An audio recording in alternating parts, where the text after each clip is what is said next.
Hello students, welcome to class 11th and today we are starting the topic combined diagram of elasticity of demand. देखिए elasticity of demand का combined diagram, इससे पहले हम सारे degree of elasticity of demand explain कर चुके हैं और इन सभी degree of elasticity of demand के अंदर हमने जो कंप्लीट किया था वो सारी चीज़ें डायग्राम किस फॉर्म में बनेगा, डायग्राम के जो स्लोप्स होंगे वो क्या होंगे, वो सारी चीज़ें हमें आज स्टडी करनी है। तो ये जो डायग्राम्स हैं उसके अकॉर्डिंग हम देखते हैं कंबाइंड डायग्राम। कंबाइंड डायग्राम जो है इलास्टिसिटी ऑफ डिमांड का वो कैसे हम बनाएंगे, देखिए इस कंबाइंड डायग्राम के थ्रू आप जितनी भी इलास्टिसिटी ऑफ डिमांड है वो सभी इलास्टिसिटी ऑफ डिमांड आप क्या कर सकते हैं, एक साथ बना सकते हैं। और उनको लर्न रखने का तरीका भी यही है कि आप जितने भी कंबाइंड डायग्राम में जो भी आप डायग्राम्स बनाएंगे उनको लर्न रखने का तरीका ये है कि जो भी स्लोप्स है आपको हर डायग्राम का यानी कि हर कर्व का, चाहे वो इलास्टिसिटी हाईली इलास्टिक हो, चाहे वो परफेक्टली इलास्टिक हो, चाहे वो परफेक्टली इनइलास्टिक हो, उन सभी का जो स्लोप होगा वो सभी कर्व्स का स्लोप आपको इसमें एक साथ मिल जाएगा और ये लर्न रखने के लिए भी बहुत ईजी है। तो देखिए इसमें सबसे पहले आपको इस तरीके से एक लाइन ड्रॉ करनी है। इससे पहले हम एक चीज़ ये देख लेते हैं कि हमारे पास 5 types of elasticity of demand थे, जिसमें first of all it is elasticity of demand is equals to 0, next one is elasticity of demand is equals to 1, next one is elasticity of demand is greater than 1, next is elasticity of demand is less than 1 and next one is elasticity of demand is equals to 1। ये हो गया infinitive, sorry 0 equals to 0 equals to infinitive, greater than 1, less than 1 and equals to 1। तो ये हमारे 5 types of elasticity of demand हो गए, जिसमें हम ये कह सकते हैं इसको perfectly inelastic, perfectly elastic, highly elastic, highly inelastic and unit elastic. So हम सबसे पहले बना रहे हैं परफेक्टली इनइलास्टिक। ये देखिए ये जो है इसी तरीके का डायग्राम हमने बनाया था परफेक्टली इलास्टिक में, जिसमें आप प्राइस में कितना भी चेंज कर लीजिए लेकिन इलास्टिक जो डिमांड है, क्वांटिटी डिमांड, उसमें कोई भी चेंज नहीं होगा। अब इसकी हम बात करें परफेक्टली इलास्टिक की, हम बात करते हैं। यहाँ पर एक आपने बना दिए परफेक्टली इलास्टिक, सबसे पहले हमने बना दिया परफेक्टली इनइलास्टिक और उसके बाद हमने बना दिया परफेक्टली इनइलास्टिक। उसमें चाहे प्राइस में कोई भी चेंज नहीं होता लेकिन डिमांड में ऑटोमेटिकली चेंज होता जाता है, उसके लिए अदर फैक्टर्स रिस्पॉन्सिबल होते हैं, उसके लिए प्राइस रिस्पॉन्सिबल नहीं होता है। तो अब इसके बाद हम ड्रॉ करेंगे, देखिए ये परफेक्टली इलास्टिक और इनइलास्टिक के बिल्कुल बीच में, बिल्कुल सेंटर पॉइंट पर हम यूनिट इलास्टिक को ड्रॉ करेंगे। देखिए ये हमने ड्रॉ किया, ये हमने इसमें यूनिट इलास्टिक को ड्रॉ किया। तो ED इज इक्वल्स टू 1 हमने यहाँ पे लिखा, this is called unit elastic. इसमें आप जितना प्राइस में चेंज करेंगे उतना ही चेंज किस में होगा, उतना ही चेंज आपकी क्वांटिटी डिमांड में होगा। नाउ अब जो परफेक्टली इनइलास्टिक हो गया, परफेक्टली इलास्टिक हो गया और यूनिट इलास्टिक हो गया, अब हमें करना है क्या, हाईली इलास्टिक। अब देखिए हाईली इलास्टिक ये किसके ज़्यादा नियर है, ऑब्वियसली तो हाईली इलास्टिक को आप ड्रॉ करेंगे इन्फिनेटिव और यूनिट इलास्टिक के बीच में। तो आप यूनिट इलास्टिक और इन्फिनेटिव के बीच में जो आप ड्रॉ कर रहे हैं ये क्या है, हाईली इलास्टिक। ये देखिए और आप इन्फिनेटिव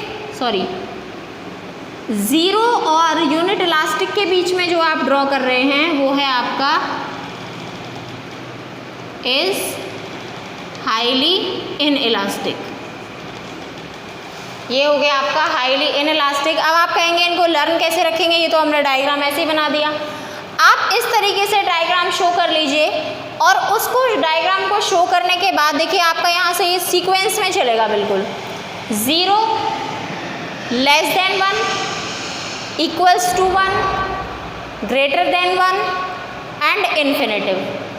चलेगा, ये कंटिन्यूसली चल रहा है असेंडिंग ऑर्डर में, 0 less than 1 equals to 1 greater than 1 and infinitive. तो इस तरीके से ये डायग्राम आपका बन जाएगा। और जब भी आपको किस चीज़ की नीड हो, जैसे आपको किसी एक का मान लीजिए आपको निकालना है कि मैं ग्रेटर देन 1 कैसे बनाऊँ, यानी हाईली इलास्टिक का डायग्राम आपको पता लगाना है, तो आप ये डायग्राम ड्रॉ करिए और उसमें देखिए हाईली इलास्टिक ये होगा।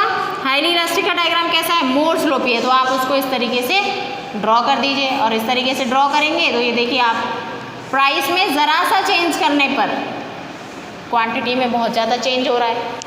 तो ये हो गया हमारा highly elastic, highly inelastic, perfectly elastic, perfectly inelastic and unit elastic. ये हमारा कंप्लीट हो गया है आपका कंबाइंड डायग्राम। इसके थ्रू आप कहीं पर भी क्या बना सकते हैं, डायग्राम्स ड्रॉ कर सकते हैं। अब हम बात करेंगे, देखिए ये जो इलास्टिसिटी ऑफ डिमांड है, इसको मेज़र करने के लिए कुछ मेथड्स यूज़ किए गए हैं, that how to calculate the elasticity of demand, कि इलास्टिसिटी ऑफ डिमांड को किस तरीके से कैलकुलेट किया जाए। तो उसके लिए कुछ मेथड्स हैं,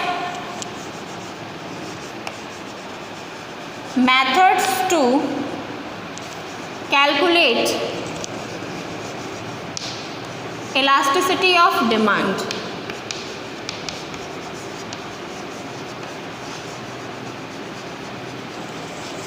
अब देखिए इलास्टिसिटी ऑफ डिमांड को कैलकुलेट करने के लिए 3 मेथड्स हमारे पास हैं, और वो मेथड्स कौन कौन से हैं देखिए। अब एक चीज़ आपको और बतानी है मुझे यहाँ पर, देखिए इलास्टिसिटी ऑफ डिमांड जो है उसको हम यहाँ पर शो कर रहे हैं। मैंने आपको लास्ट वीडियो में भी ये चीज़ एक्सप्लेन की थी कि इलास्टिसिटी ऑफ डिमांड को हम यहाँ पर शो कर रहे हैं ED से, लेकिन इसको हम EP से भी शो कर सकते हैं। वाई? बिकॉज आपको ये मालूम होगा, क्योंकि आप थ्योरी ऑफ डिमांड चैप्टर पढ़ चुके हैं, और थ्योरी ऑफ डिमांड चैप्टर के अकॉर्डिंग आपने ये पढ़ा है कि जो प्राइस है, मीन्स लॉ ऑफ डिमांड में आपने ये पढ़ा है कि जो डिमांड है, मीन्स क्वांटिटी डिमांड जो है, उस पर सबसे ज़्यादा जो इफ़ेक्ट पड़ता है वो किसका पड़ता है, डिमांड पर सबसे ज़्यादा इफ़ेक्ट किसका पड़ता है, प्राइस का पड़ता है। और लॉ ऑफ डिमांड तभी अप्लाई होता है जब प्राइस से रिलेटेड इफ़ेक्ट उस पर पड़ता है। तो ये है हमारा law of demand. Law of demand पर किसका इफेक्ट पड़ता है, प्राइस का इफेक्ट पड़ता है। इसीलिए आप इलास्टिसिटी ऑफ डिमांड को प्राइस इलास्टिसिटी ऑफ डिमांड भी कह सकते हैं, यानी कि EP, एज EP भी आप इसको शो कर सकते हैं। तो ये हो गया हमारा प्राइस इलास्टिसिटी ऑफ डिमांड, इसे हम क्यों कहते हैं। अब देखिए इस प्राइस इलास्टिसिटी ऑफ डिमांड को मेज़र करने के लिए, कैलकुलेट करने के लिए हमारे पास कुछ मेथड्स हैं। 3 मेथड्स देखिए। First method is percentage method,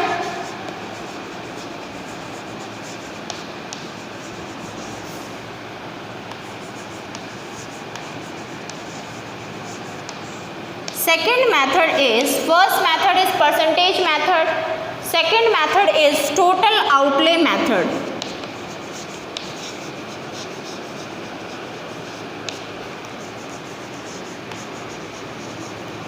Third method is point method.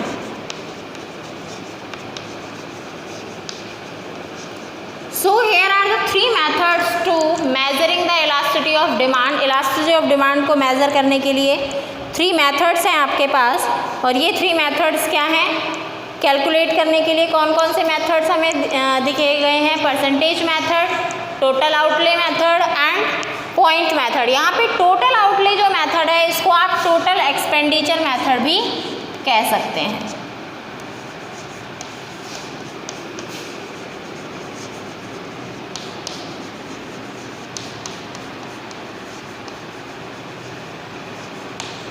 Total outlay method को आप टोटल एक्सपेंडिचर मेथड भी कह सकते हैं। तो ये हो गए हमारे 3 मेथड्स। अब इसमें से हम 1 बाय 1 एक एक मेथड को देखते हैं क्या होता है। परसेंटेज मेथड सबसे पहले,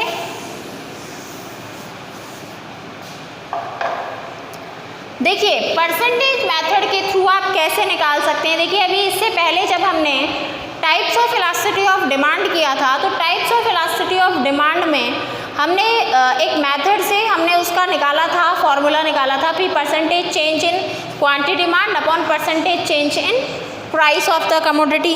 तो यहाँ पर अगर हम देखें तो परसेंटेज चेंज, तो इसमें परसेंटेज जो मेथड है उसमें भी फॉर्मूला यही होगा कि percentage change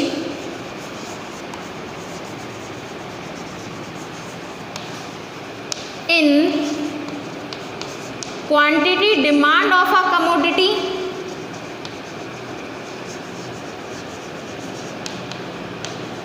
in context to, किसके बेस पर होगा percentage change? In context to the change, in context to the change in percentage change in price of the commodity. Means कहने का मतलब ये है, यहाँ पर जो फॉर्मूला आपका बनेगा या फिर परसेंटेज मेथड में आपको दोनों के अंदर होने वाला जो परसेंटेज चेंज है वो मालूम होना चाहिए कि percentage change quantity demanded of a commodity में कितना है और परसेंटेज चेंज जो प्राइस ऑफ कमोडिटी में हुआ है वो कितना है। तो ये देखिए percentage change in quantity demand of a commodity, तो इसी के ज़रिए आपका क्या बनेगा, फॉर्मूला बनेगा।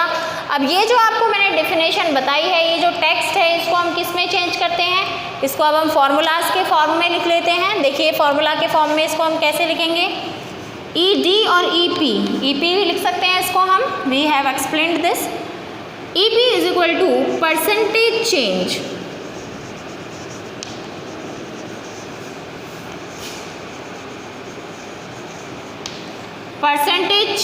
in quantity demanded upon percentage change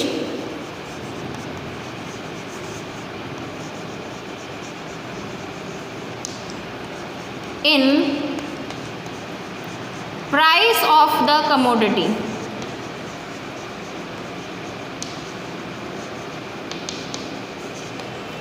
quantity demand और प्राइस में होने वाले इस परसेंटेज चेंज से आप इसको फाइंड आउट कर सकते हैं।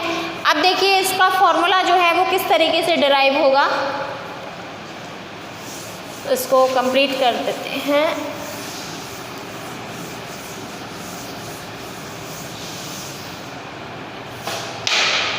ये देखिए यहाँ मैं डाल देती हूँ परसेंटेज मेथड।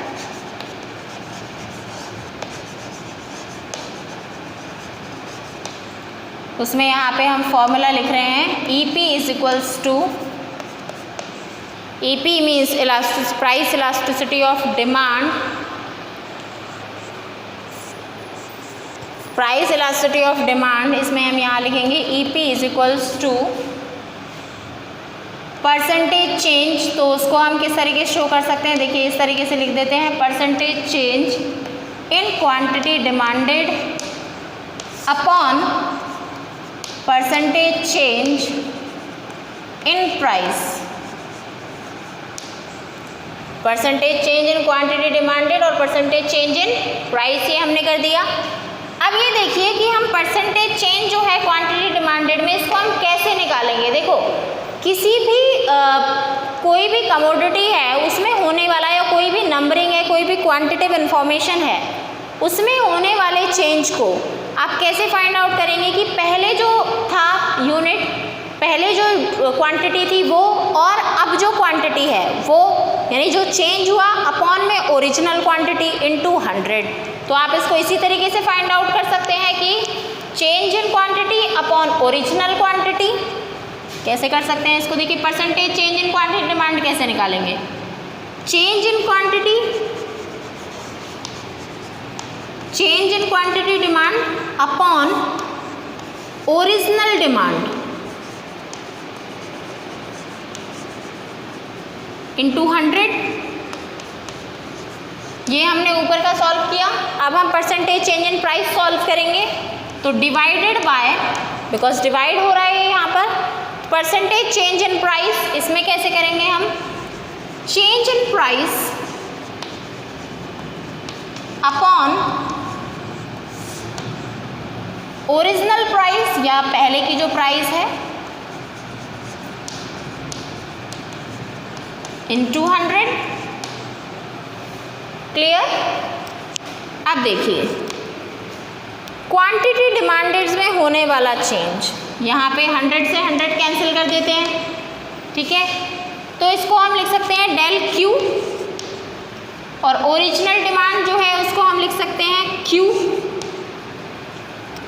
डिवाइडेड बाय, यहाँ पे आप change in price, change in price जो होगा उसको आप लिख सकते हैं del P upon original price को आप क्या लिखेंगे, पी, ठीक है। अभी देखिए डेल क्यू और डेल पी आप ऐसे भी निकाल सकते हैं, यहाँ पे मैं फॉर्मूला लिख देती हूँ इसका, del Q is equal to Q1 minus Q0 and del P is equal to P1 minus P0, means new price minus old price, new quantity minus old quantity, ठीक है। तो इसका फॉर्मूला कैसे बनेगा, डेल क्यू अपॉन क्यू, इसको multiply में change कर लीजिए, P upon del P, del del को एक साथ ले आइए यहाँ पर, del Q upon del P into P upon Q.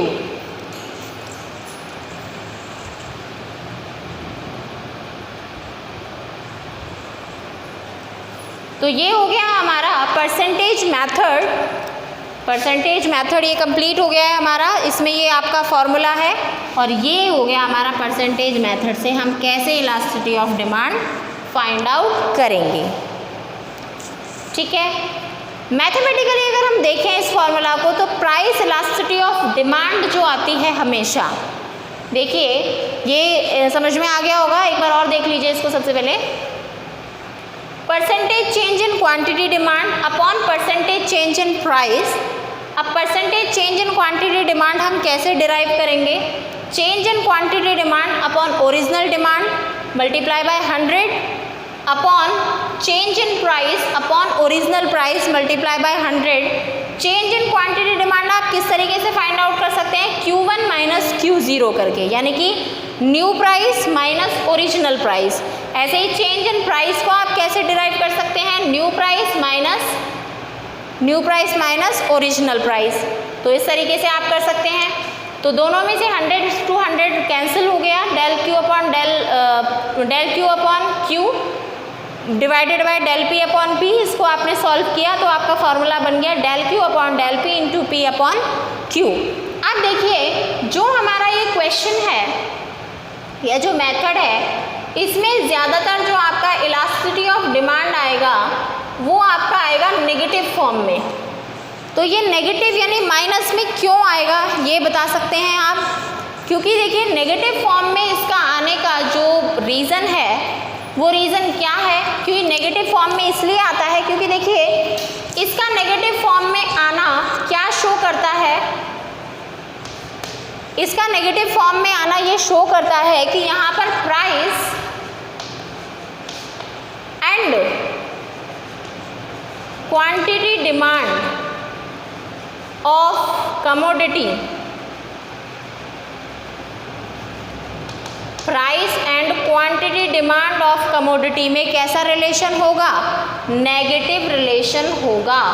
तो जब भी इसका आंसर कैसा आए, नेगेटिव में आए, तो आपको ये नहीं सोचना है कि ये आंसर गलत आ रहा है या फिर ये माइनस में कैसे आ गया। ये माइनस में इसलिए आएगा क्योंकि प्राइस और quantity demand of a commodity में आपका रिलेशन कैसा होता है, नेगेटिव रिलेशन होता है। और ये माइनस में आएगा कैसे, देखिए जैसे मान लीजिए प्राइस जैसे 4 से 5 हो गई, और तो 4 से 5 अगर प्राइस हुई तो 5 माइनस 4 हो गया, तो प्राइस क्या हो गई, कम हो गई, तो ये 20 से 25 हो गई। तो इस तरीके से आप माइनस करेंगे तो एक जो डिजिट है वो क्या आ जाएगी, माइनस में आएगी बिल्कुल। तो माइनस में डिजिट आएगी तो आपको क्या करना पड़ेगा, माइनस में ही आंसर आएगा आपका। तो इस तरीके से ये प्राइस इलास्टिसिटी ऑफ डिमांड के जो आंसर्स हैं ये आपके माइनस में आ सकते हैं। तो ये हो गया हमारा परसेंटेज मेथड। अब जो नेक्स्ट टॉपिक होगा हमारा that is total outlay method, and we will study about the total outlay method in the next video. So thank you, have a nice day.